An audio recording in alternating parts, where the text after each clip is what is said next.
Le scorpion, signe de Mars selon la tradition, depuis leurs découvertes respectives, signe de Pluton par domicile et d'Uranus par exaltation. Mais ici, nous allons nous concentrer uniquement sur l'élément que représente le scorpion. Vous savez que le monde du scorpion, c'est un monde d'eau, mais ce n'est pas une eau comme celle du cancer ou celle du poisson. Ici, c'est une eau sous pression. C'est une eau aux extrêmes. D'un côté, on a de l'eau bouillonnante, littéralement, et de l'autre côté, on a de la glace. Et dans les pays froids, c'est l'énergie de la fin de l'automne. Le vent et le froid soufflent et ils figent. C'est l'arrivée du temps de mourir. Les feuilles sont arrachées aux arbres, et ce qui révèle en fait les lignes nettes des branches sur le ciel. En éliminant la vie passée, la vie mondaine, ou ce que l'on dit, par le signe de la balance, qui est le signe précédent, la voie s'ouvre ici avec le signe du scorpion pour une nouvelle vie. Et cette nouvelle vie, elle a besoin d'espace pour croître. Si on prend notre exemple, dans les pays chauds, pour faire le parallèle, tout commence à fleurir à l'époque du scorpion, en fait. Il fait de plus en plus chaud à cette période. Le temps de la mort de la nature se trouve au plus profond de la nature, on ne le voit plus, en tout cas, il est là. Et si encore on doit utiliser une autre analogie, on va parler de la naissance, ce qui nous concerne tous. On pourrait dire qu'en fait, le signe du scorpion, il est associé au moment où le cordon est coupé. Donc, la sécurité de l'utérus est vraiment un événement du passé. C'est le moment où nous sommes livrés à nous-mêmes, où nous devons désormais tous collectivement lutter pour survivre autant que nous pouvons. Commencez à comprendre l'instinct de survie du scorpion? Et donc, le sentiment d'être coupé, en fait, de la nourrice qu'est normalement la mère va engendrer un sentiment d'abandon qui va se situer au fond de l'expérience et qui va devenir une source de nombreuses turbulences dans la vie des scorpions. Et ces turbulences peuvent, et le font souvent d'ailleurs, fertiliser de profondes transformations qui changent complètement la valeur et l'orientation de la vie. Les planètes en scorpion, par exemple, c'est un peu comme des faisceaux laser qui traquent et qui trouvent les points faibles de tous les systèmes qui existent. Donc, c'est la partie qui doit être ôtée, par exemple, d'une substance, afin que tout le reste puisse survivre, ou plutôt vivre. Et la façon dont les planètes en scorpion utilisent cette énergie dépend d'autres choses. Par exemple, pour savoir si un individu utilisera l'énergie du scorpion, ça dépend vraiment de quelque chose de profond dans son âme, en fait, qui est porté par les planètes qui peuvent se trouver dans cette planète, les planètes personnelles, évidemment. Je dirais que les scorpions sont capables de produire une grande puissance dans le meilleur, comme dans le meilleur sens du terme, dans le sens où c'est vraiment l'énergie du détective, du psychiatre, du psychologue, du chirurgien. Et les gens qui ont des planètes en scorpion exigent souvent des personnes, ou plutôt les planètes en scorpion exigent en fait des personnes capables de trouver les points faibles et de les relever, d'offrir un espace de transformation et ou de les exciser, d'où les métiers en fait. Et donc, c'est là, en fait, pour moi, que vient le sentiment de puissance du scorpion. Et vous allez me dire, mais qu'est-ce que c'est que cette puissance dont tu parles, etc. C'est quoi ce courant invisible? Je prends mon exemple du moment de la coupure du cordon. Imaginez-vous que vous êtes à la frontière, sur le bord, et vous êtes lié à une assistance de vie. Puis vous êtes séparés. Vous devez commencer à respirer par vous-même. On est tous passés par là. Et en fait, le scorpion, c'est vraiment le signe qui parle de ce moment entre la vie et la mort, où tout doit se décider dans un instant. Et en fait, où on choisit, si on est là, évidemment, de s'agripper à cette nouvelle manière et à cette nouvelle capacité que réclame notre corps pour qu'il puisse, notre corps physique en tout cas, pour qu'il puisse survivre à cet événement, à ce traumatisme. Et donc, la vie qui survient après, c'est une vie qui survient après la mort. C'est aussi une mort qui, elle, est sortie, qui, elle, ou du moins, a engendré de la vie, en fait. Et c'est tout pour moi, une des parts mystérieuses, en fait, du scorpion. J'espère que mon exemple est clair et que je ne vous ai pas perdu. Si je vous reprends un autre exemple encore plus concret par lequel nous passons encore tous, je parle du sexe, qui est une expérience aussi naturelle que mystérieuse. On a deux personnes qui ne se connaissent ni d'Adam ni d'Ève, d'ailleurs, qui sont unies, qui s'unissent du moins dans leur corps et souvent dans leur esprit, parfois à leur insu, hein, no shade, et qui, consciemment ou non, euh, quand ils couchent ensemble, ils émettent la possibilité de créer une nouvelle vie. Une nouvelle vie qui est totalement à la fois prévisible par la nature des choses, etc., mais aussi totalement imprévisible. C'est pas parce que tu couches avec quelqu'un, même quand tu es fertile, que tu tombes enceinte. Vous voyez? Ça donne aussi naissance à toute autre chose dans le monde invisible. D'ailleurs, il y a plein de cultures où on dit que lorsque tu couches avec quelqu'un, cette personne devient ton mari. Ton mari, du moins dans le monde spirituel, dans le monde invisible. Et que parfois, il y a des rituels pour, par exemple, quand tu veux te marier avec quelqu'un en ayant couché avec 10, 15, 20 personnes, ben, en fait, il faut que tu défasses, entre guillemets, les liens avec toute cette personne pour pouvoir jouir naturellement de ton mariage, ou sinon, bah, cette personne peuvent revenir plus facilement dans ta vie, venir saisir la zizanie dans ton nouveau couple, etc. Il y a plein de cultures où c'est comme ça. N'hésitez pas à vous renseigner, c'est assez intéressant. Pour en revenir à mon exemple, pour conclure, je dirais que le scorpion, c'est l'alchimiste altruiste. C'est l'alchimiste qui est capable de créer quelque chose d'extraordinaire à partir de matériaux, c'est-à-dire nos organes sexuels, plutôt ordinaires. En fait, nous en avons tous. Deux êtres qui sont ordinaires peuvent, par la fécondation, par la pénétration, etc., peuvent créer quelque chose d'absolument extraordinaire qui les transcende. Les amis, nous sommes dans notre sujet, hein. J'espère que vous avez compris mon exemple et qu'il n'est pas trop bancal. Mais si vous voulez, pour moi, la recherche de cette possibilité d'alchimiser tout ce qu'on touche, cette magie instantanée, cette volonté de mystifier un peu les expériences, bah, c'est le secret du pouvoir du scorpion. Et pour le bien comme pour le mal, hein. Évidemment, moi, je vous parle du bien, d'engendrer la vie, etc. Mais il y a des gens qui s'en servent pour bien d'autres affaires et on en parlera peut-être plus tard. Revenir à cette eau plutonienne, c'est une eau qui pousse à pénétrer les lieux les plus cachés dans une quête de transformation, là où une nouvelle vie peut pousser la mort de l'ancien. Et en fait, par conséquent, elle peut détruire toutes sortes de choses sur son chemin, justement, d'où le principe destructeur de Pluton. Et en fait, nous ne sommes pas toujours conscients ou clairs sur ce que nous cherchons. Et en fait, les planètes en Scorpion sont entraînées par une mémoire profonde, on peut dire d'avoir été coupées, mais aussi d'avoir été libérées, en fait, d'où le côté rebelle qui est associé au Scorpion.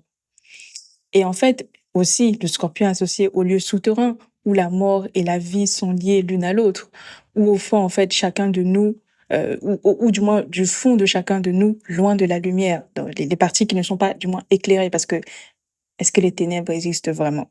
Dites-moi en commentaire si vous le pensez. Et donc, les personnes qui ont les planètes en Scorpion ont un instinct infaillible pour repérer chez les autres ce qui est caché et donc vulnérable une fois exposé. D'où le fait qu'on les associe aux manipulateurs, aux corrupteurs, aux serial killers, etc. Vous voyez? Les gens qui sont très sophistiqués dans la criminalité. Et donc, le scorpion est nettoie, c'est d'ailleurs comme un signe dangereux pendant très longtemps, même si c'est quelque chose qui est un peu plus astrologiquement incorrect de dire, vu qu'on est dans l'astrologie bisounours. Et donc voilà, de toute façon, si vous n'êtes pas scorpion et que vous écoutez ce que je dis, quand vous rencontrez un scorpion, bah, vous sursautez. Quand vous rencontrez même un plutonien, vous sursautez. Il y a quelque chose qui se déclenche en vous. Et en fait, parfois, souvent, il y a un petit moment de recul. Moi, je le sais, parce que je suis plutonienne, mais voilà. Et il y a aussi parfois des frissons, il y a de la frayeur qui se dessine dans le regard des gens. Mais d'un autre côté, il y a aussi une proximité instantanée qu'on ressent avec les scorpions, c'est-à-dire leur capacité à créer de l'intimité. Et en fait, c'est quelque chose qui est d'ailleurs commun à tous les signes d'eau, c'est cette capacité, cette facilité de créer une intimité émotionnelle, de vous sentir touché par ces gens-là. Et en fait, le scorpion ici, plutôt les signes d'eau, ils indiquent tous les lieux secrets en nous qui se révèlent aux autres dans certaines circonstances très précises et dans des lieux secrets chez les autres qui nous sont révélées aussi. Donc l'intimité, c'est un mot de signe d'eau, hein, clairement, ne peut être ressenti que lorsque un secret est partagé, que lorsque un non-dit est partagé, quelque chose de non-verbal, de non-explicité, de non-écrit, de non-dit. Vous voyez? C'est là qu'on crée de l'intimité avec quelqu'un. Et donc, cet instinct, en fait, de sentir les recoins des secrets d'une autre personne, où on sait où se siègent, en fait, leurs souvenirs cachés, leurs traits enterrés, leurs traumas voilés, leurs angoisses qu'ils essayent de tapisser, les puits d'énergie qu'ils dissimulent et qui parfois sont mêlés à des choses bien plus complexes, etc.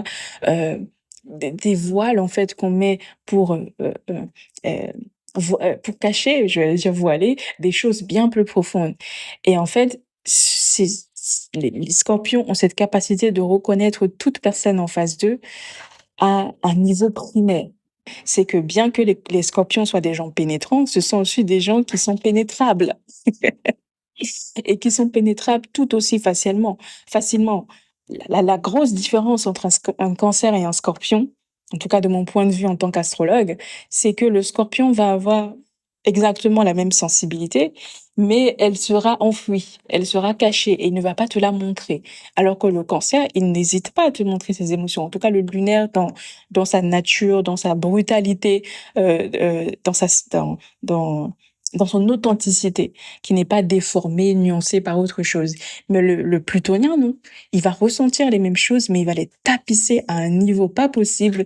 Et en fait, ce sera à lui-même de décider s'il va faire face à ce qu'il a ressenti, comment il va faire face à ses ressentis et ce qu'il va vouloir partager avec toi. Vous voyez? Alors qu'avec le cancer, il y a encore une notion d'un peu d'instinct. C'est quelque chose qui ne dépend pas d'eux. Ils sont émotifs et c'est tout. Plutonien, il est pas émotif, sauf s'il est lunaire.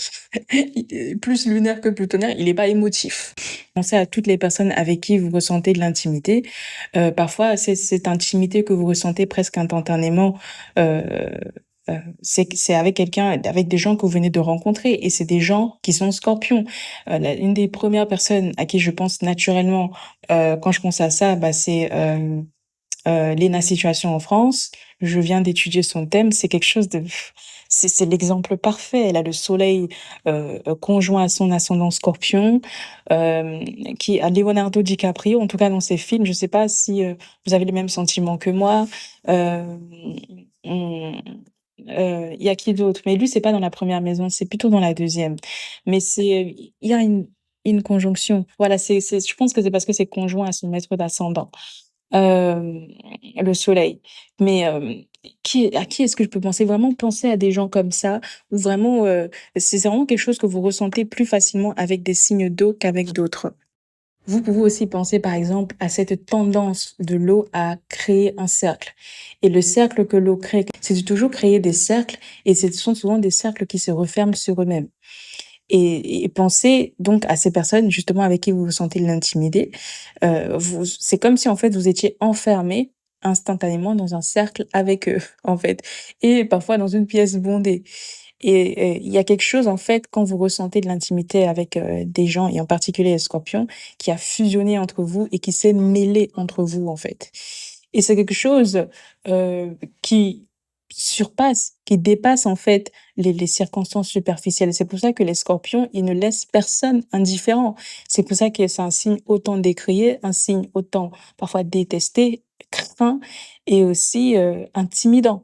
Parce que c'est pas un sentiment, qui est agréable. Voilà, et quand tu rencontres quelqu'un, tu vas au travail, tu vas au boulot, tu rentres dans une boulangerie, dans une boucherie, t'as pas envie de te sentir, intime avec ton boucher, quoi.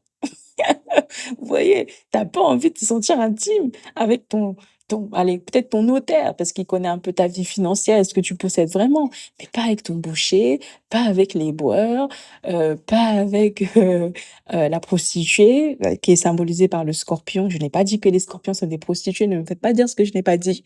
Merci. Mais c'est le symbole, la prostitution et cetera, d'utiliser, son corps pour, comme une marchandise et de le désacraliser, c'est, la prostitution, du moins si vous voulez pas que, je reste dans quelque chose qui est sexiste. Donc il y a des hommes prostitués, hein, évidemment, Malcolm X, et autres, voilà. Mais c'est quelque chose, tu pas envie de te sentir, intime avec ces gens-là. La plupart des gens qui vont voir des prostituées, ils veulent, bah, se décharger et partir. Ils veulent, enfin, en tout cas dans l'imaginaire collectif. Moi, je sais qu'il y a plein d'autres raisons pour lesquelles ces gens-là sont visités, mais en tout cas, quand on s'imagine quelqu'un voir une pute, on se dit: «Bah, il voulait se vider, en fait, et c'est tout». Mais parfois, les gens tombent amoureux là-bas. Donc voilà, c'est vraiment hein, parce que je sais qu'il y a toujours des gens un peu frileux quand on parle de sexualité. Par exemple, la personne qui va, conseillère funéraire. Ça, c'est une profession de plutonien, ça. Est-ce que tu as envie d'avoir envie de la meuf ou du mec qui va organiser les obsèques de ton père? Tu vois? Toi, tu pars pour pleurer ton parent et là, tu te retrouves intime avec quelqu'un, enfin vraiment quoi, c'est bon, tu pas venu pour ça. Bah, c'est un peu ça, i c'est vraiment quelque chose qui te force, qui te transcende, qui te dépasse, en fait, et c'est ça qui est gênant, qui est désagréable avec les scorpions, en fait. C'est que vous nous mettez dans votre matrix et parfois on veut pas rentrer dedans, mais on est obligé. Vous voyez? Parfois on se sent piégé et cetera. C'est un peu ça, et donc vraiment qui trépasse notre du moins, parce que moi je ne suis pas Scorpion, notre volonté consciente, de nous livrer, de nous dévoiler. Voilà, et c'est aussi d'ailleurs quelque chose que ressentent beaucoup de gens quand ils viennent sur ma chaîne, parce que les gens ont des émotions parfois très fortes. Après, moi je suis pas Scorpion, attention, mais je suis plutonienne, donc les gens, ça les agace, ça les irrite, ils ont vraiment des propos assez extrême de parler de vidéos d'astrologie quand même. Enfin, moi, je prétends pas soigner le cancer. Vous voyez, je ne suis pas remboursée par l'assurance maladie. Vous êtes pas obligé de vous farcir mes épisodes, mais vous le faites et après vous êtes ulcéré par les choses que je dis et qui, si normalement elles vous concernent pas, bah, en fait, ne sont pas censées provoquer de telles réactions. Et donc je comprends un peu, ce côté ce côté, plutonien, en fait, cette expérience plutonienne, qu'on partage avec, mes amis les scorpions solaires, ascendants et lunaires. Donc voilà, parfois on ne veut pas, et les scorpions, ils flairent les dessous de votre surface, tout ce que vous montrez. Et aussi, dans le côté un peu plus mature, bah, c'est des gens qui vous rendent conscients, pardon, des parts de vous que vous cachez, des inhibitions que vous avez, des tabous heu, hem, qui naissent en vous, qui grandissent en vous, souvent. Et c'est des gens parfois qui vont venir jeter, bah, une poudre, une eau qui va tuer ça. Et parfois c'est brutal. Et c'est pour ça qu'on a du mal avec eux, donc. Et souvent on revient, on se dit: «Bon, je te détestais, mais je t'aime. Je t'aime, mais maintenant je te déteste». Ouais, c'est un peu ce truc-là. C'est pour ça que je pense que, les scorpions associés aux relations dites toxiques, c'est un peu ça. C'est ce côté où ouais, tu m'as fait prendre conscience d'un truc qui était déjà en moi, mais en fait, je voulais pas le savoir. Mais en fait, c'est à cause de toi que j'ai dû vivre ça, cette transformation. Et maintenant, je t'en veux. Mais en même temps, je suis content parce que maintenant que j'ai fait le boulot, bah, ça va mieux. Mais en vrai, je voulais pas le faire. Donc, c'est ta faute. Si je suis passée par des mauvais moments, c'est ta faute. Ok, aujourd'hui, je profite. Mais en fait, bah, je t'en veux. Hein, je t'en veux de m'avoir fait passer par ça parce que j'aurais voulu le faire par moi-même. Vous voyez? Sauf que si tu fais déjà ton travail par toi-même, quand tu rencontres un scorpion, il se passe rien. Il se passe rien. Donc voilà. Puis la boucle, je vais prendre l'exemple des enfants scorpions. Et je pense particulièrement à ceux qui sont encore à l'âge lunaire, car c'est vraiment là où la personnalité se forme, donc entre 0 et 7 ans. Les enfants scorpions sont des enfants qui se connectent aux histoires cachées qui se déroulent derrière les portes fermées, par exemple, dans leur petite enfance. Donc, ils tombent parfois sur des sentiments, des événements qui sont derrière les portes closes. Et cette connaissance, en fait, émotionnelle est à la fois très excitante pour eux, parce que un enfant est naturellement un être curieux, mais c'est assez effrayant. Et en fait, à chaque fois qu'ils découvrent que, par exemple, leur mère ou leur père peut s'attacher à un autre enfant qu'eux, bah, ça les terrifie parce qu'ils se rendent compte qu'ils ne sont pas le centre du monde. Abandonnés, d'où cette aversion, cette valeur de la loyauté. Et Enfin, il en faut pas beaucoup à un scorpion pour se sentir abandonné quand même, hein. Et la jalousie d'ailleurs, c'est un sentiment qui fait partie de l'histoire du Martien et du Plutonien. Vous voyez? Et dans la tête d'un enfant, scorpion, par exemple, c'est de se dire: «Ah, mais quelqu'un d'autre a ce dont moi j'ai besoin pour survivre, donc il faut absolument que je fasse quelque chose». Même si, voilà, parfois la nature des scorpions, selon encore une fois les conditions particulières, elle est parfois douce, bah, c'est cette impulsion, peut parfois être réprimée, parfois être sublimée ou alors transformée.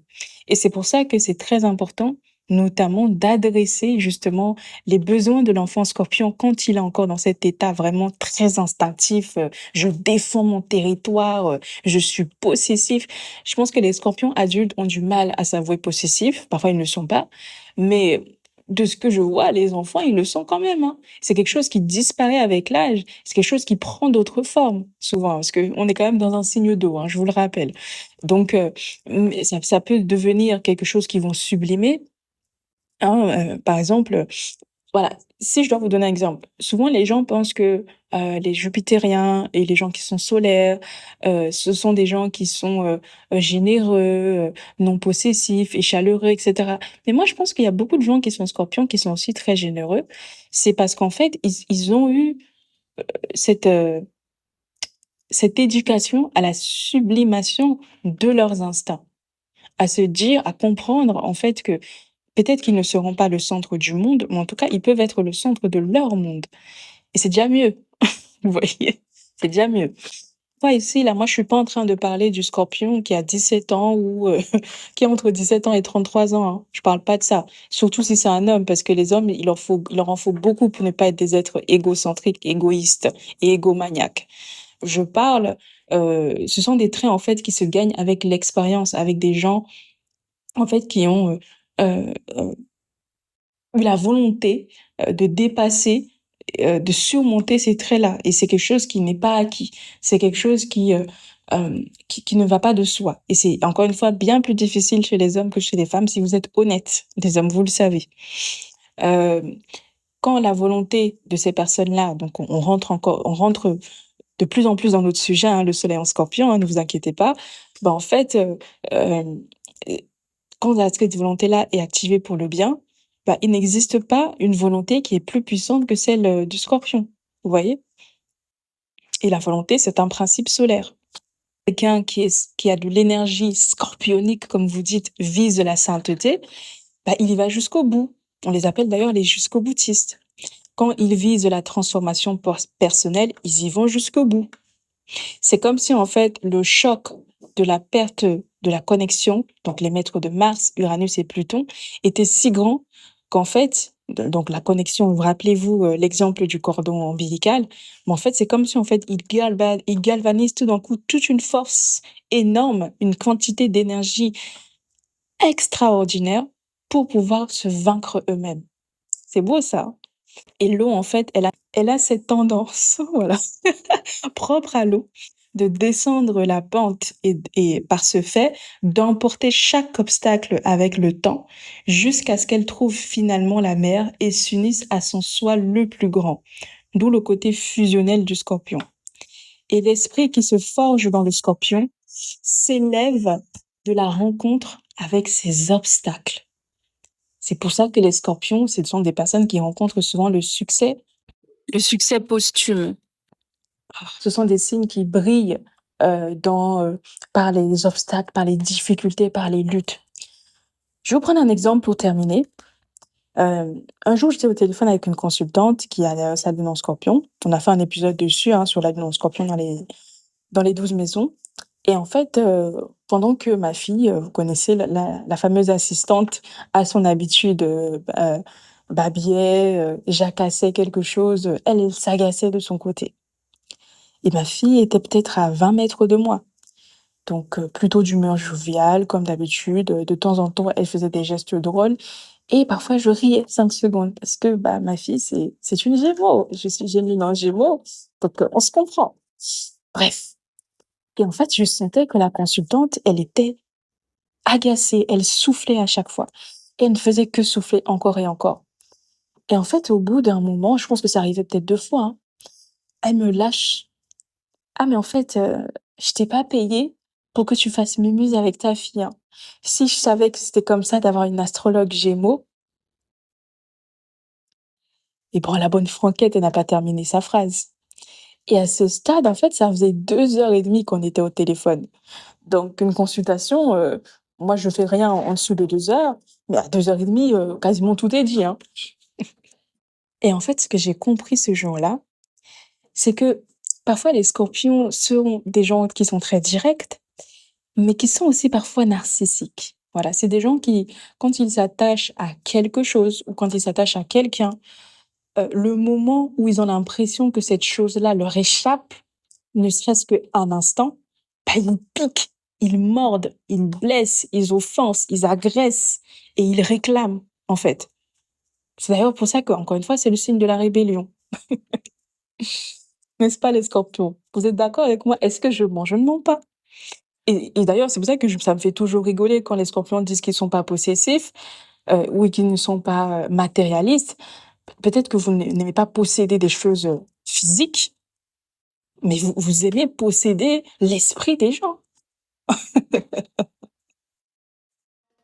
Si en m'écoutant, vous réalisez que vous aimeriez comprendre votre soleil en scorpion, comment ça fonctionne dans votre thème précis, avec votre maison, vos aspects, vos degrés symboliques et vos nuances personnelles, j'ai créé un petit service pour ça, c'est le Capital Céleste. Vous me posez une question précise sur votre carte du ciel et je vous réponds dans les 24 à 48 heures, soit par un PDF lorsque je n'ai par exemple pas assez de temps, ou soit lors d'un live YouTube hebdomadaire comme j'en fais souvent sur ma chaîne. Vous recevrez un lien du live et le moment exact où je parle de vous. Ce n'est pas forcément interactif, mais ça peut l'être si vous êtes présent. C'est public, ce n'est pas une consultation confidentielle, mais c'est parfait si vous voulez une réponse personnalisée, claire et rapide surtout, sur un point important de votre thème à vous. Donc le lien se trouve en description de cette vidéo. Le soleil en scorpion indique aussi un destin où l'intensité de la concentration est requise. C'est-à-dire, comment dire ça? Des gens, parce qu'ils brillent plus facilement dans des circonstances difficiles que dans les circonstances faciles, ces circonstances difficiles leur demandent justement de pouvoir se concentrer et faire preuve, d'abnégation, de persévérance et de discipline pour pouvoir arriver à leur fin et tout casser sur leur passage, vous voyez? Et ce sont des personnes parfois qui sont attirées par des lieux où les défis offrent une chance de transformation, offrent une chance de transcendance, de transmutation. Ils aiment les histoires dramatiques, ils aiment les histoires de meurtre, de chaos. Ils aiment mourir par amour, tuer par amour, tromper par amour, renoncer par amour, ou faire preuve de bravoure par amour à la fameuse Roméo et Juliette, mais il y a toutes d'autres histoires, n'hésitez pas à les mentionner, pour ceux qui relèvent de ce que je viens de dire.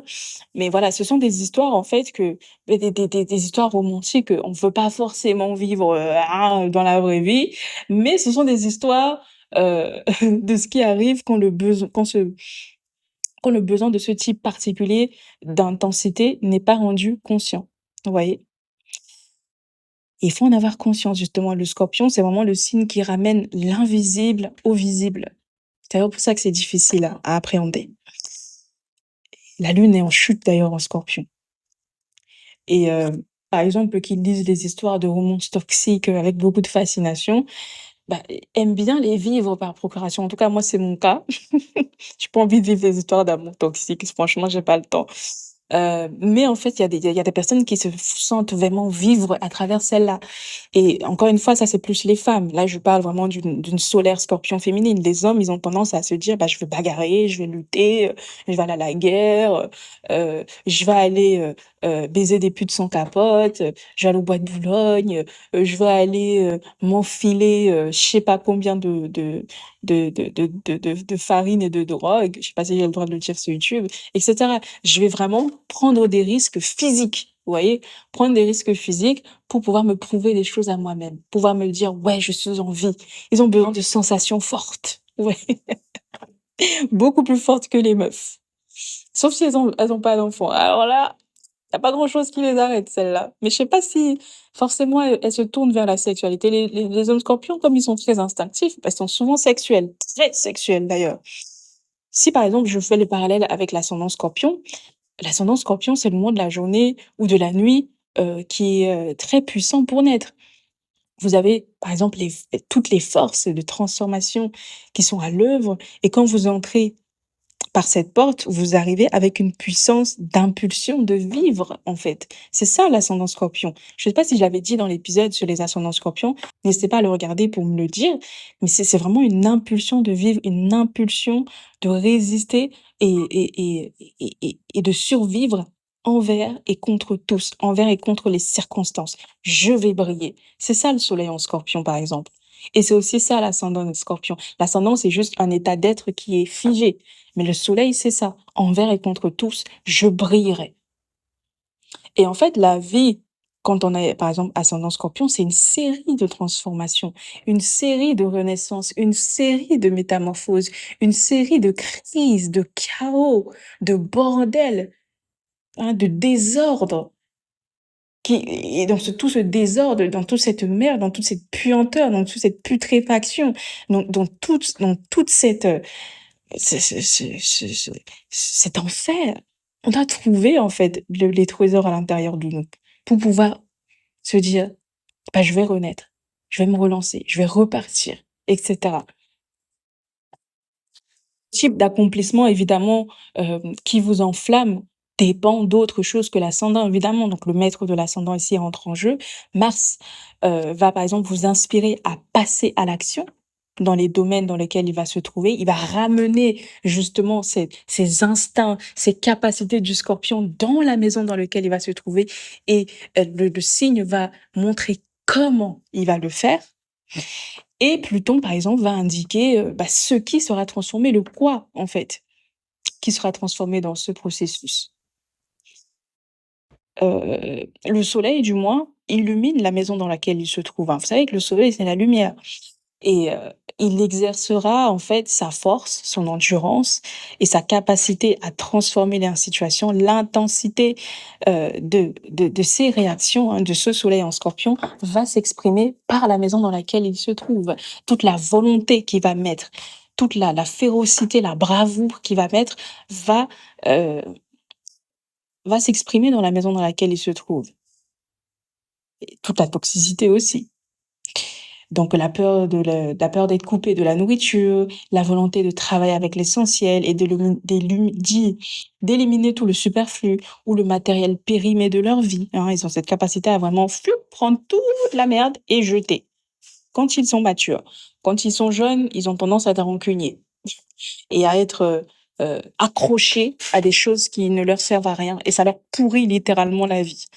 Donc voilà, hem alors que l'ascendant, bah, en fait, l'ascendant, c'est de l'ordre de l'inné, les amis.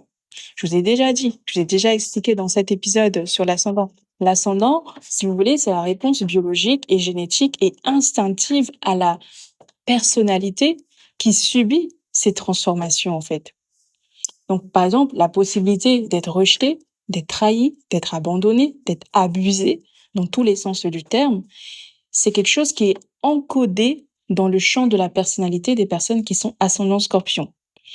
Ils apprennent vite à construire des défenses et à rassembler des armes qui peuvent les protéger. Et donc les personnes qui ont cet ascendant, l'ascendant Scorpion, expérimentent ce que d'être détruit et de renaître. Mais c'est pas quelque chose qui est nouveau. Comme je vous ai dit, c'est encodé, c'est un héritage qu'ils ont.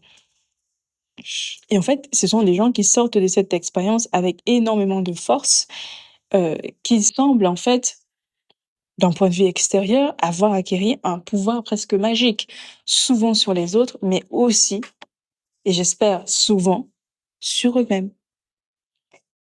Ce sont des personnes qui grandissent et changent, et ce sont leurs personnalités qui deviennent des véhicules de puissantes, justement, transformations chez autrui. Et c'est en cela qu'ils sont effrayants, surtout quand ce sont des femmes.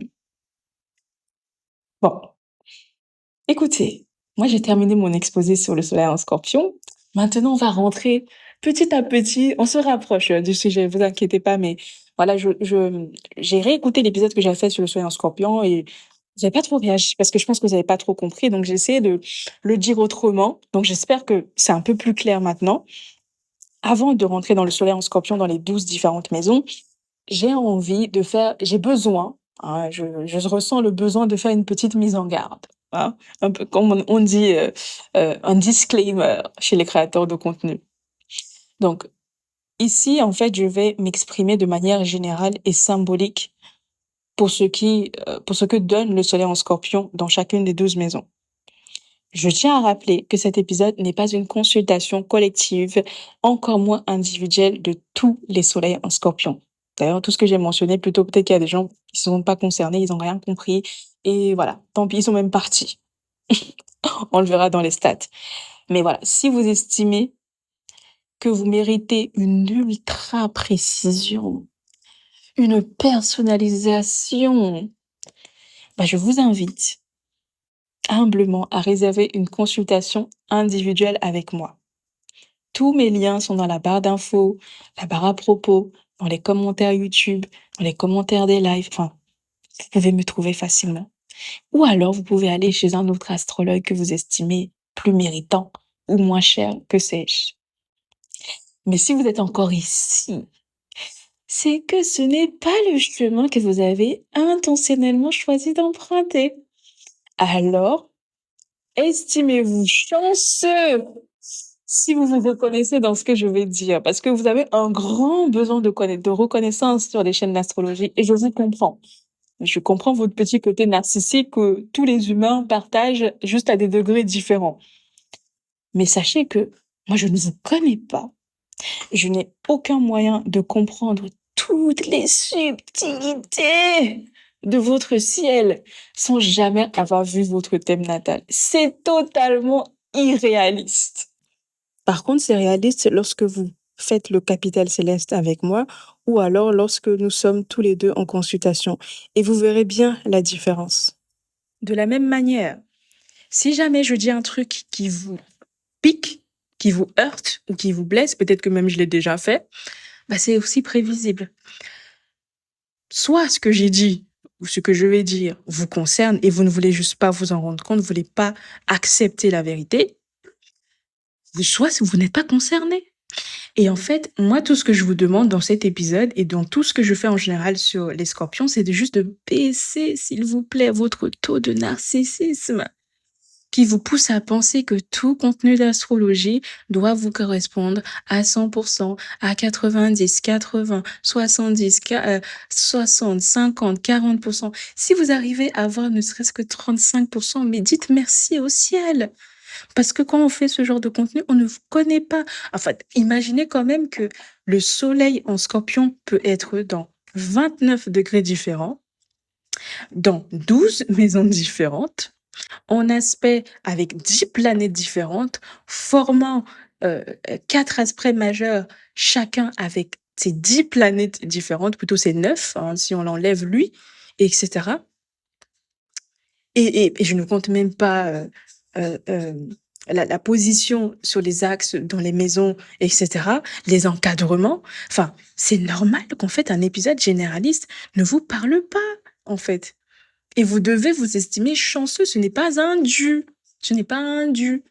C'est ça que je vous explique. Le dû, c'est quand vous êtes en consultation, quand vous avez un problème et que vous voulez de la personnalisation parce que vous avez réservé pour ça, parce que ce temps-là, c'est le temps que vous êtes octroyé, que vous avez dirigé vers cette intention. Ah, mes chers scorpions, et les autres,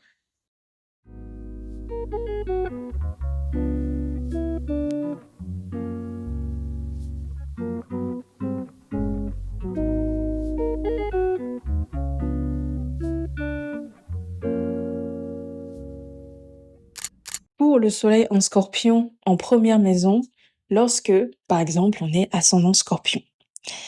Attention, ces significations ne sont ni exhaustives ni figées.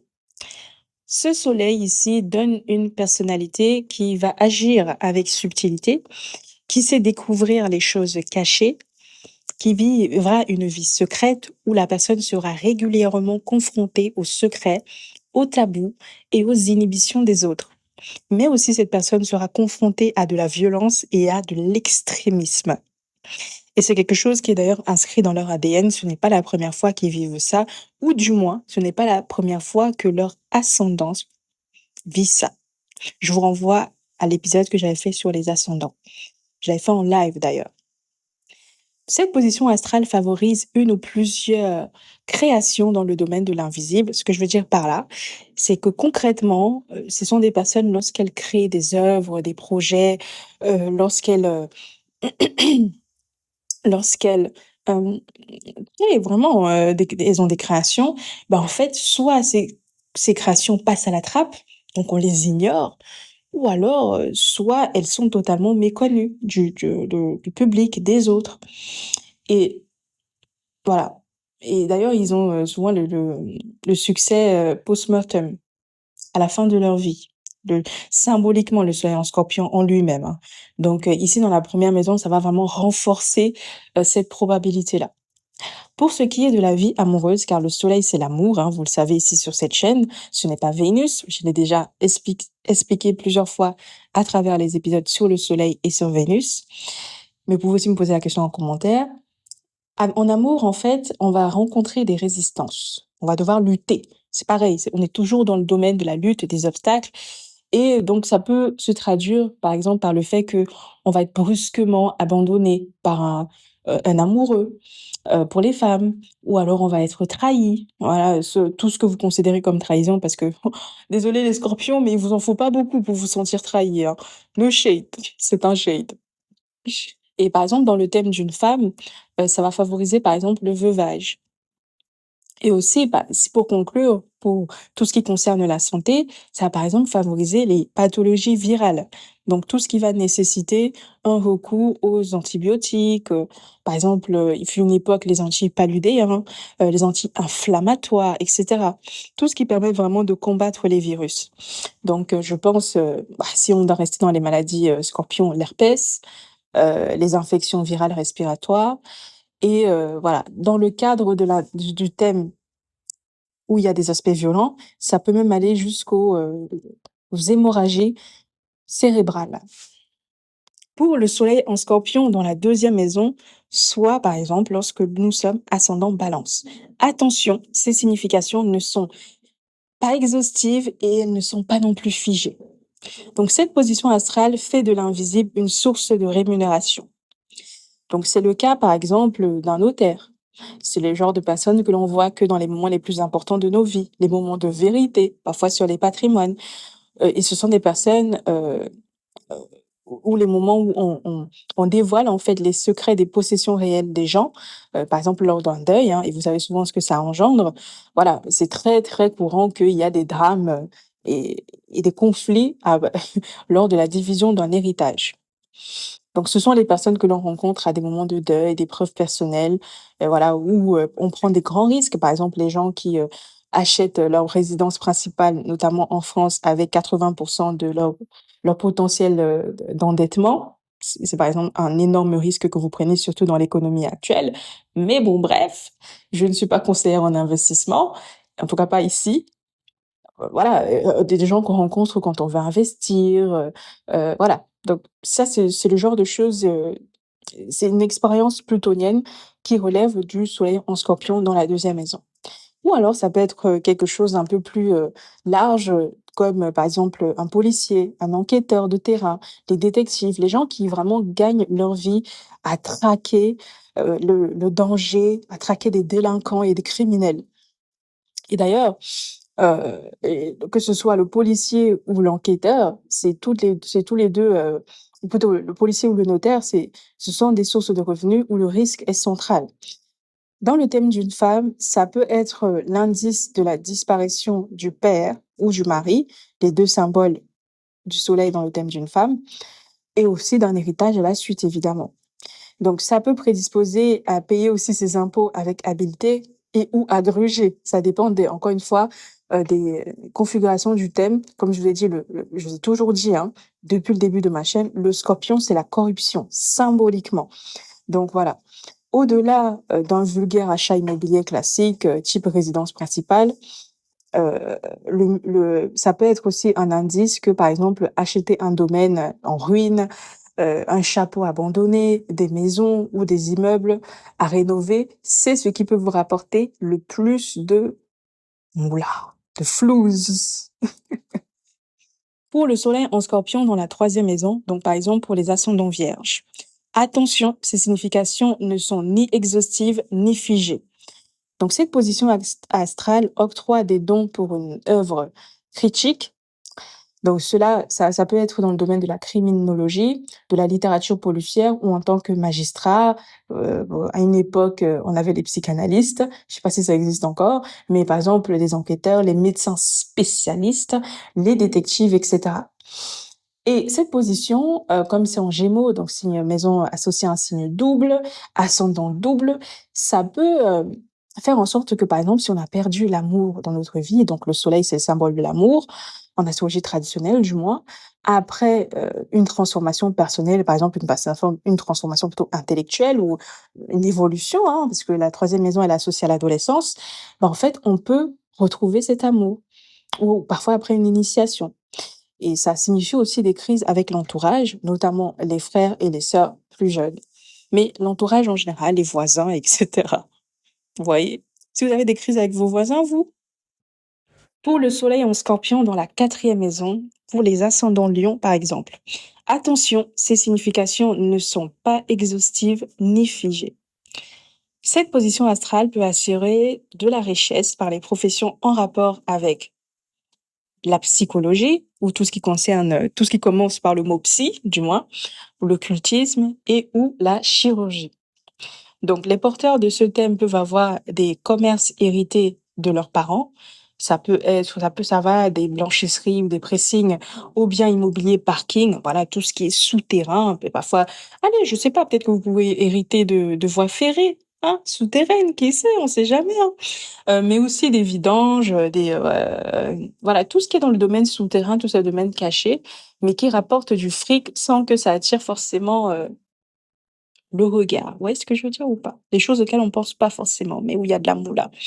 Et les scorpions sont bien, bien, bien contents de les cacher.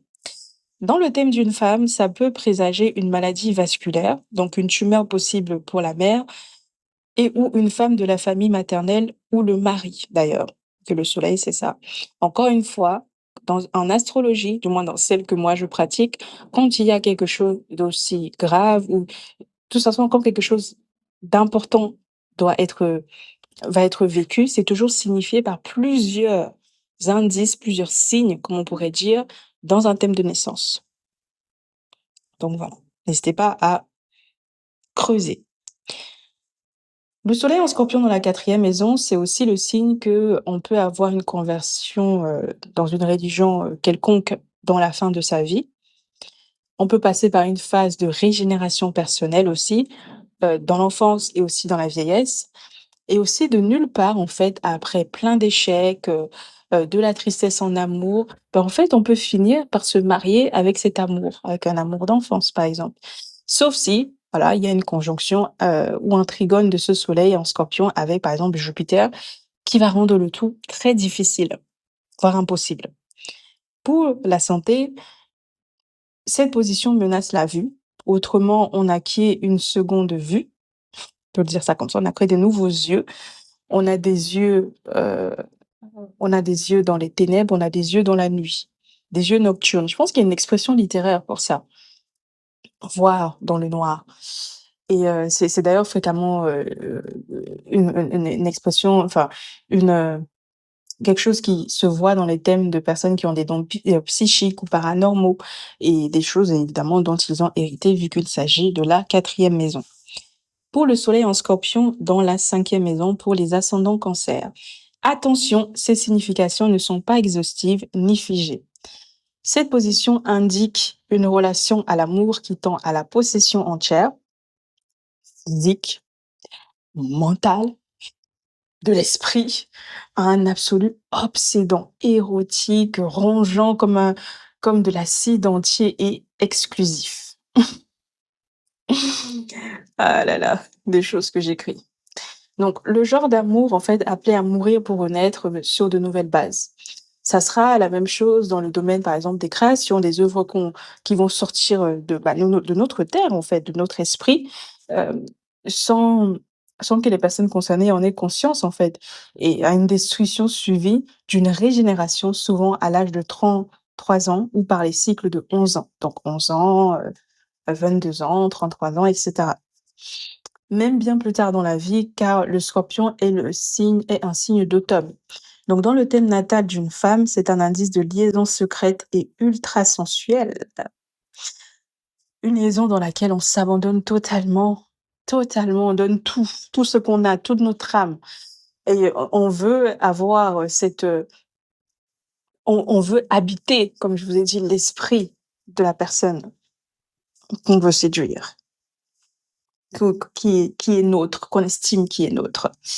Mais malheureusement, ce sont des relations qui sont amenées à s'arrêter, à prendre fin. Pourquoi? Parce qu'en fait, l'ascendant Cancer et son maître, donc la Lune, est en chute dans le signe du Scorpion. L'amour est on peut dire, le Soleil en Scorpion, hem, je vous ai déjà dit que quand on agit dans la vie, on agit toujours par rapport enfin, toutes les actions qu'on mène dans la vie, peu importe le domaine, sont, heu, subordonnées à la nature du maître de notre ascendant. Et si la nature du maître de l'ascendant, donc ici, c'est la Lune, qui est donc en chute en Scorpion, vous étonnez pas que le Soleil en Scorpion, ben, en fait, ça ne mène pas à l'amour. Vous avez capté ou pas? Le Soleil en Scorpion, ça ne mène pas à un amour qui dure. Ça ne mène pas à un amour stable. Parce que Lune en Taureau, c'est la stabilité. Donc Lune en chute, c'est l'instabilité.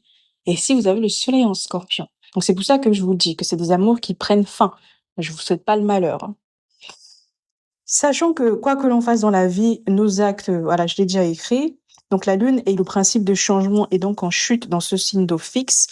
L'eau ici, elle est stagnante, elle est bouillante, elle est glaciale et elle est contre nature à l'eau naturelle de la Lune. La Lune, une eau froide, humide, etc., par son domicile en Cancer.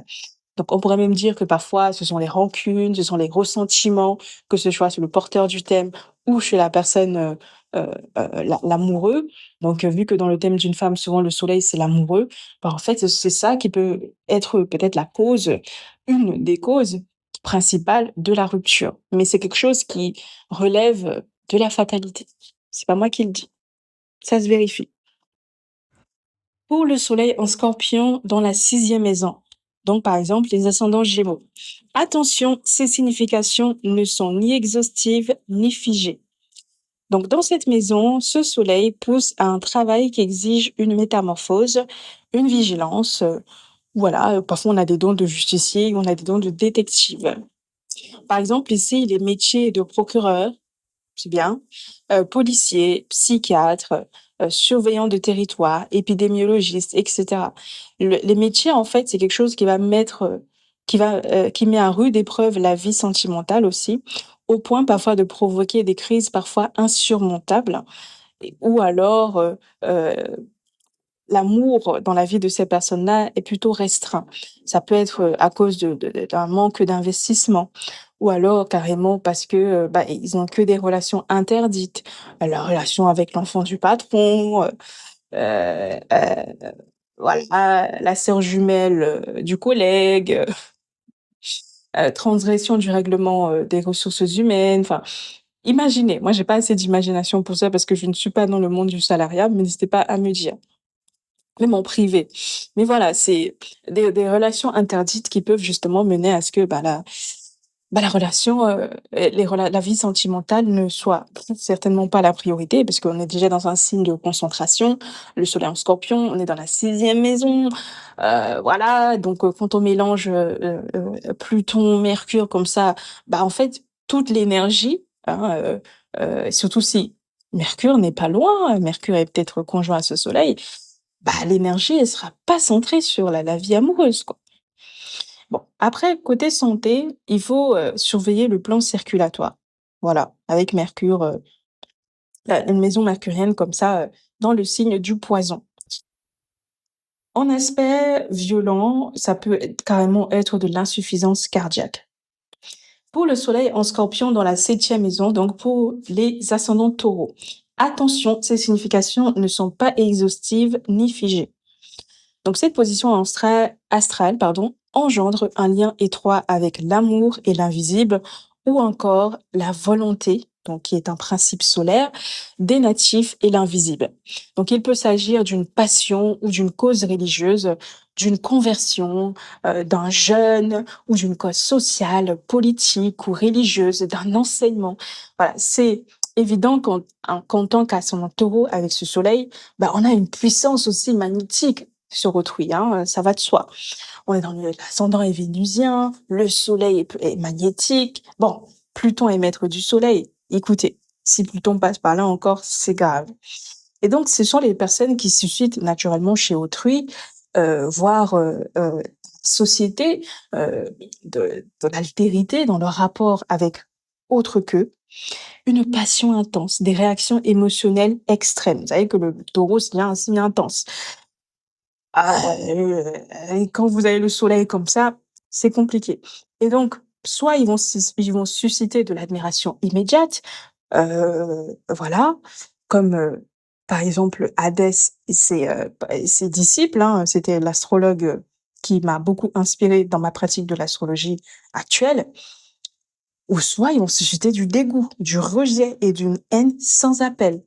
Donc c'est vraiment quitte ou double avec ces gens-là. Et ce sont évidemment les choses qui vont s'atténuer parfois au fil du temps ou quand les personnes sont mortes. Quand les personnes sont mortes, on a tendance un peu à les enjoliver. On va se dire: «Ah finalement il était pas si fou, il était pas si con, machin, machin». Ce sont évidemment, des choses, par exemple, que cette position astrale indique, que parfois on est très opiniâtre. Ça c'est aussi ça, hein. On ne cache pas ce qu'on pense, au point de s'accrocher dur comme fer à certains sentiments qu'on ressent. Et on valorise beaucoup l'intimité, de créer du lien. Ce sont des gens qui n'arrivent pas à vous percer à jour, à créer du réel, à créer de l'intimité, à vous transpercer, en fait, vous allez vous faire foutre. Ils aiment pénétrer dans le monde caché d'autrui et aussi se faire pénétrer à leur tour. S'ils arrivent à te pénétrer, ils veulent être pénétrés aussi. Bon, et le magnétisme sexuel peut aussi favoriser une vision de l'esprit qui finit par transcender le plan de la chair. Donc, il y a encore une fois, il y a de grandes chances qu'il y ait une abondante énergie sexuelle, mais peut-être que cette énergie sexuelle peut transcender juste le fait de se faire moubou, comme on dit chez nous, les Africains. Chez les, c'est une expression ivoirienne, je crois. Mais voilà, ça peut transcender le fait de coïter pour aller vers des choses un peu plus élevées. Vous voyez? C'est pour ça que j'admire Hadès, malgré tout ce qu'on peut dire sur lui, c'est un mec qui a bossé. Il a mis toute son énergie dans l'écriture. Il a écrit plus de 40 ouvrages en astrologie. Il a écrit une vingtaine comment on appelle ça? En roman d'espionnage et de science-fiction. Enfin, c'était un bosseur, quoi, pour le coup. On n'en fait plus beaucoup des comme ça, hein, des astrologues, hein. Et elles sont un peu tous feignants, là, à se torcher le cul. Le shade. Et bon, après, je les compare à quelqu'un aussi, voilà. Mais c'est pour ça que je l'admire personnellement. Si vous avez d'autres exemples, n'hésitez pas à me dire, mais à chaque fois que je parle soleil en scorpion, je pense au soleil en scorpion, sur la 7e maison, ascendant taureau, je pense à lui immédiatement. J'ai son thème qui est gravé dans ma mémoire, vous voyez? Parce que de toute façon, son soleil, il est en opposition exacte avec mon ascendant. Qu'est-ce que vous voulez? Pour ce qui est du soleil en scorpion dans la 8e maison, donc par exemple les ascendants bélier. Attention, ces significations ne sont ni exhaustives ni figées. Donc cette position astrale procure une grande robustesse, une grande résistance physique et à mon sens aussi un esprit vigoureux. Donc avec cette position, on peut se relever, rebondir de quasiment tout, hein. Recommencer de zéro, vraiment vaincre tous les obstacles. C'est vraiment le chemin du héros. Et voilà, donc ce sont vraiment les gens qui ont une résilience à toute épreuve, hein. Ils défient les capricornes sur ce point-là. Maintenant, ça donne aussi, du côté des qualités, des dons, de pamphlétaires. Des gens, ils sont assez doués, en fait, pour ça. Ça donne aussi des dons occultes, des dons religieux aussi. Donc si l'ensemble du thème, évidemment, donne plusieurs indices dans ce sens, parce que les indices dans un thème de naissance doivent toujours se multiplier pour signifier une chose. Plusieurs manières de répondre à une même chose. Et aussi, ça peut donner des aptitudes de lutteur, donc les luttes physiques pour les hommes et les luttes psychiques pour les femmes. Cela va aussi sans dire qu'on a une puissante sexualité et un immense pouvoir créateur, ça va de soi. Donc, dans le thème d'une femme, on peut aussi obtenir des capitaux suite à la mort du père ou du mari, un peu comme le soleil dans la deuxième maison, ce soleil dans la deuxième maison. Et voilà, si jamais ce soleil reçoit par exemple des aspects violents de Neptune, bah, on peut attraper facilement des virus, par exemple des angiocardites, des myocardites, etc. Bon, c'est à peu près tout ça à quoi j'ai pensé là pour l'instant. Après on peut aussi combattre, ça dépend. On peut combattre, voilà, tout ce qui concerne les domaines plutoniens, donc parce que le soleil, c'est un peu l'héroïsme, c'est la bravoure. Donc, ça on peut être, des combattants contre le racisme, c'est pareil pour les gens qui ont des aspects soleil-Pluton, peu importe le signe, des combattants contre la discrimination, la misogynie, vraiment tout ce qui sépare, tout ce qui divise et hem, tout ce qui infertilise. Je saurais pas comment dire ça. Tout ce qui se putréfie, tout ce qui ne mène pas à une plus grande vie. Voilà, tout ce qui ne mène pas à de l'abondance. C'est tous les principes de séparation, de discrimination, et ben, c'est les domaines dans lesquels parfois, avec un soleil en scorpion, surtout s'il y a une lune qui part ça, par là, une lune Mars, ce genre de choses, ça peut mener vraiment des gens à être des combattants de l'invisible. Donc, c'est pas forcément des choses qui vont se voir, pour lesquelles ils vont être connus, mais c'est des gens qui vont le faire à travers heu, différents moyens selon les atouts qu'ils ont ou qu'ils vont choisir, d'adopter. On peut combattre, les abus, hein, aussi. On peut combattre, surtout si Mars est dignifié aussi ou Mars, n'est pas loin du soleil. On peut combattre les abus, sexuels. On peut combattre les abus financiers, les malversations, des gens qui travaillent au service des impôts, ce genre de choses. Les évasions fiscales, hein, ça c'est très bien ce genre de personnes-là pour traquer, où est l'argent. Par exemple, dans l'histoire de Nicolas Sarkozy, ça ne m'étonnerait pas que les personnes qui aient eu la brillante idée de mettre, un président en prison, bah, soient des personnes qui sont soit Scorpions ou soit, très plutoniennes, vous voyez? N'hésitez pas à vérifier, hein, et je pense que ces données-là sont publiques pour, en tout cas, je le ferai. Je vous tiendrai au courant. J'ai mentionné plutôt que ce sont des gens qui peuvent avoir des dons religieux. C'est vraiment le genre de personne qui va te donner corps et âme dans sa religion et qui va être très opiniâtre dessus et qui ne va rien laisser passer et qui ne va permettre aucune fenêtre d'ouverture, euh, comment dire ça, à autre chose que ce qu'il pratique. Vous voyez ce que je veux dire ou pas? Je sais pas si vous voyez ce que je veux dire, parce que c'est un signe fixe, hein, donc on reste quand même très très opiniâtre sur ce qu'on a. Et pareil pour les dons occultes, c'est une vision de l'invisible, une vision, une vision morbide aussi. Vous voyez enfin, je sais pas comment vous dire ça, mais c'est voir les choses clairement que les gens ne veulent pas voir, que les gens ne peuvent pas voir aussi parfois. C'est vraiment voir en dessous de la surface, voir en dessous du tapis, et cetera. C'est comme on dit les richesses profondes, faut pas que le comprendre au point de vue matérialiste, faut aussi le comprendre d'un point de vue spirituel, dans le sens où on va pouvoir voir là où il y a on va pouvoir voir de la valeur dans des choses auxquelles on n'attribue pas forcément de la valeur. C'est pour ça que je vous ai parlé, pour ceux qui écoutent depuis le début, par exemple, le soleil dans la deuxième maison, d'investir dans les châteaux en ruine, des châteaux abandonnés, pour gagner sa vie, ce genre de choses. C'est parce que justement, le scorpion, il a cette capacité, il est détecteur de l'argent, non pas comme le taureau, comme source d'opportunités immédiates, visibles. Il faut juste construire et ça va se faire. Qu'est le taureau, même si en soi ça, ce n'est pas facile. Le scorpion, il faut qu'il aille encore plus loin. Il faut que il soit capable de créer quelque chose de matériel ou de s'investir corps et âme dans quelque chose de matériel en se détachant justement des conséquences de ce qu'il va créer tout en fleurissant, vous voyez, tout en bénéficiant de ça. Et parfois, c'est même pas lui qui va en bénéficier. Donc, il a aussi un petit côté altruiste sous le côté uranien. Pour le soleil en scorpion, dans la neuvième maison, donc les ascendants poissons.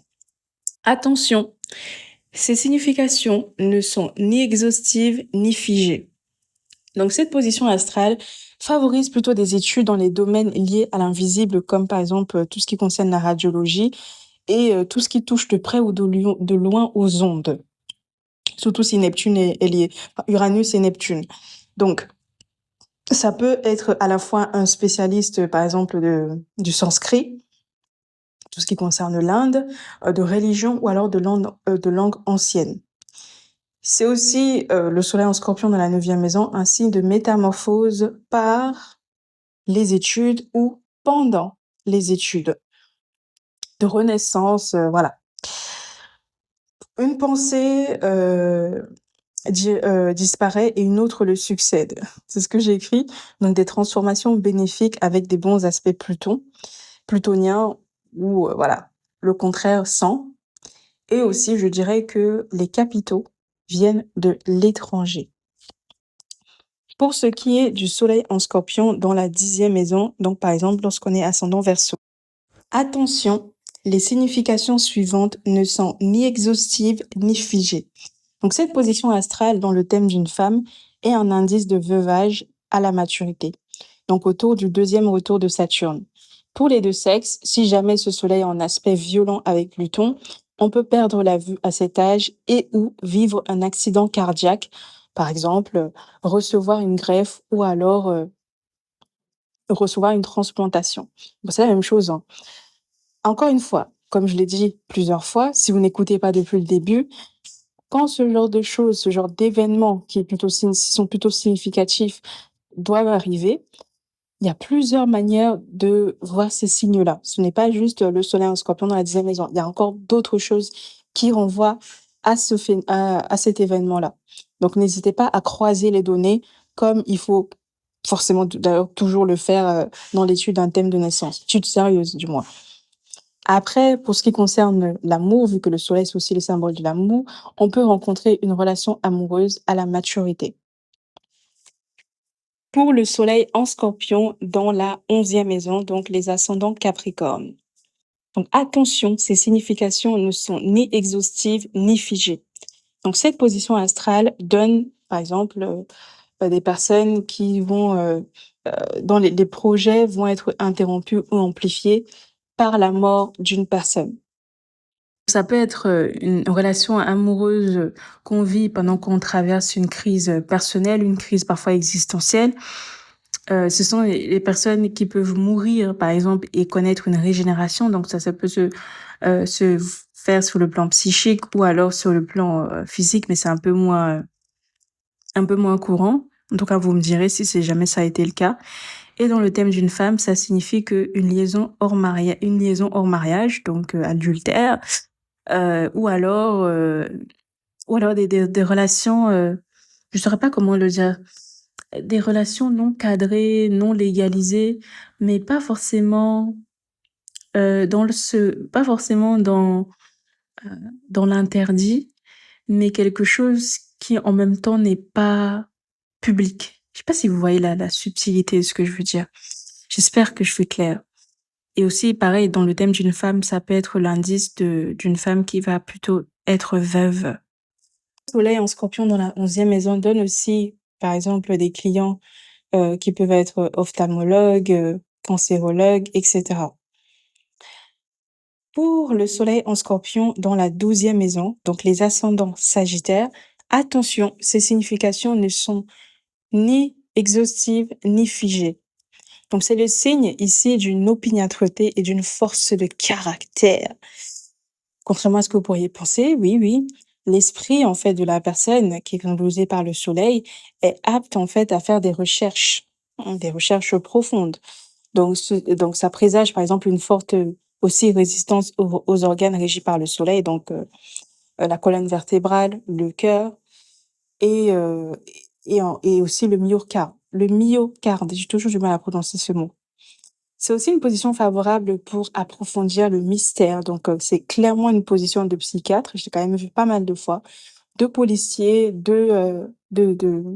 d'enquêteurs aussi, et de romanciers, surtout pour ceux qui sont moins un peu, qui ont moins le goût du risque. Même si bon, c'est quand même ascendant Sagittaire. Mm. Donc, dans le thème d'une femme, c'est une tendance aussi à avoir, ça signifie du moins une tendance à un accident vasculaire du père et ou du mari. Et d'un point de vue financier, bah, ça annonce aussi des difficultés à la suite d'un héritage qu'on va vivre. Donc une crise, des angoisses, des difficultés juridiques, par exemple, une condamnation, des abus. Voilà, ce genre de choses-là qui peut vraiment nous miner, en plus du fait d'avoir perdu un proche euh, avec ce soleil dans la 12e maison. Donc voilà, nous venons de terminer avec le soleil en scorpion dans chacune des 12 maisons astrologiques. Comme je l'ai dit avant de commencer la liste, c'est ce que j'ai pensé à mentionner sur le moment en me basant sur mes recherches sur les recherches, pardon, de mes aînés astrologues, de mes propres consultations et des cours d'astrologie passés. Si jamais il y a des domaines pour lesquels vous aurez aimé euh, discuter, n'hésitez pas à les écrire en commentaire et à m'en faire part, de préférence avec une petite rémunération, ça ne fait jamais de mal. Mais voilà, pour rappel, si vous voulez vraiment avoir tout ça condensé dans un document, je vous ai fait le guide du Scorpion qui lui est déjà disponible. Il résume tout ce que j'ai mentionné ici. Il peut vraiment vous servir de pense-bête et vous pouvez le consulter plusieurs fois. Il contient le symbolisme du Scorpion, sa psychologie, ses métiers, l'ascendant Scorpion, l'objet de cet épisode aussi, le soleil en Scorpion dans chacune des 12 maisons et aussi la lune en Scorpion dans chacune des 12 maisons. Voilà, il y a le symbolisme du Scorpion, c'est vraiment intéressant. Donc, n'hésitez pas à aller regarder. Le lien est dans la barre de description, ou plutôt la barre d'infos, comme dans chacun des épisodes. Et pour conclure cet épisode comme il se doit, je vous propose de vous donner la méthode que j'applique, ou plutôt que je conseille, pour interpréter ce soleil, notamment ce soleil en Scorpion. Donc, connaître son signe du zodiaque, comme je l'ai dit, c'est bien, mais la maison de ce soleil aussi, c'est mieux, mais c'est pas suffisant. Donc, il faudrait, par exemple, compléter votre tentative d'interprétation avec les questions suivantes. Où sont les maîtres de ce soleil? Où est Mars? Où est Pluton? Sont-ils dignifiés? Sont-ils en aspect avec ce soleil? Parce que sinon, ça va diminuer l'impact de ce soleil, surtout s'il n'est pas une dominante, c'est-à-dire il n'est pas sur un angle du thème. De quoi émettre le soleil dans votre thème natal précis. Donc, par exemple, où se trouve la cuspide du lion, qui est le domicile du soleil. Et voilà, est-ce qu'il est intercepté, il intercepte une maison ou est-ce qu'il est présent, par exemple, dans une seule maison. Aussi, quels aspects reçoit ce soleil? Sachant que l'aspect le plus important dans un thème de naissance, c'est la conjonction, et que les aspects prioritaires sont ceux qui touchent les angles d'un thème. Donc ceux qui touchent l'ascendant, ceux qui touchent le milieu du ciel, ceux qui touchent le descendant et ceux qui touchent le fond du ciel, ainsi que leur maître. Donc si jamais ce n'est pas ici le soleil. Et la cerise sur le gâteau, quel est le degré monomère de ce soleil, plutôt le degré symbolique comme je préfère dire, sachant qu'il y a 29 possibilités. Donc voilà, ce soleil, est-ce qu'il est conjoint aussi à une étoile fixe? Moi, je me base dessus parce que je fais de l'astrologie traditionnelle. Mais voilà, ce genre de choses-là, il y a un livre qui est écrit dessus. N'hésitez pas à le rechercher. Vous tapez étoile fixe astrologie et vous tomberez dessus sur Amazon. Mais ça, c'est un bonus, hein. C'est vraiment quelque chose quand vous avez déjà compris l'essence du thème. Sinon, laissez tomber. Rien que le degré symbolique, c'est déjà pas mal. Aussi, pareil, une fois que vous avez compris le thème. Donc, c'est qu'une fois que vous avez répondu à toutes ces questions et vous verrez que vous faites l'exercice, en vrai, c'est pas si compliqué. Surtout quand c'est votre thème parce que vous êtes la meilleure personne pour connaître votre vie dans les moindres détails. Surtout si vous notez, etc., certains événements. Une fois que vous avez répondu à toutes ces questions, c'est là en fait que vous pourrez émettre un jugement éclairé et possiblement juste. Si en écoutant cette méthode complète pour analyser un soleil, vous sentez que vous aimeriez que j'applique tout ça à votre thème et tout de suite, j'ai créé un service rapide exactement fait pour ça, c'est le Capital Céleste. Donc vous me posez une question précise et je vous réponds sous maximum 24 à 48 heures, soit en PDF, soit en direct lors d'un de mes lives YouTube hebdomadaires. Donc vous recevez le lien du live et le moment exact où je parle de vous, surtout lorsque vous n'êtes pas en direct. Si vous êtes en direct, c'est tant mieux. Et on passera le temps qui est prévu pour cette prestation ensemble lors d'un live. Donc c'est public, je l'ai déjà fait sur ma chaîne lorsque vous regardez la playlist GIS en direct. Ce n'est pas une consultation confidentielle donc, mais c'est parfait si vous voulez une réponse claire et ciblée, nuancée surtout, et rapide. Donc vous retrouverez encore une fois le lien en description. Pour celles et ceux qui veulent apprendre toute cette méthode d'interprétation par eux-mêmes, avec aussi mon regard et mon coaching pour vraiment être là pour vous montrer que vous êtes sur la bonne voie, la liste d'attente du pack Céleste, Signe et Astre, cette fois-ci, pour ceux qui le connaissent déjà, est déjà ouverte. C'est disponible sur mon site Podia. Le lien, encore une fois, dans la barre d'infos. Donc, la prévente officielle commence le 28 novembre, autour donc du Black Friday. Si vous voulez être prévenu en priorité et bénéficier du tarif de lancement, inscrivez-vous à la liste d'attente. Le lien, encore une fois, est en dessous de cette vidéo. Donc, pour ceux qui étaient déjà là l'année dernière, vous aurez bien sûr un tarif préférentiel, mais pour ceux qui veulent aussi faire partie de ces élus, vous pouvez suivre le lien dans la barre d'infos. Moi, je vous remercie de m'avoir écouté. Je suis à bout de souffle. Je vais me reposer et je vous dis à bientôt de l'autre côté, peut-être, ou alors on se retrouvera pour une autre vidéo sur... Pour ceux qui sont restés du début jusqu'à la fin, là, pourquoi vous n'êtes pas encore abonnés? J'espère que vous êtes abonnés, hein, parce que là, ça serait de l'orgueil pas possible. Vous m'avez écouté pendant 1 heure et vous voulez même pas déposer un like ou de vous abonner. À quoi vous jouez? Je vous vois là dans la prochaine vidéo. Bye bye.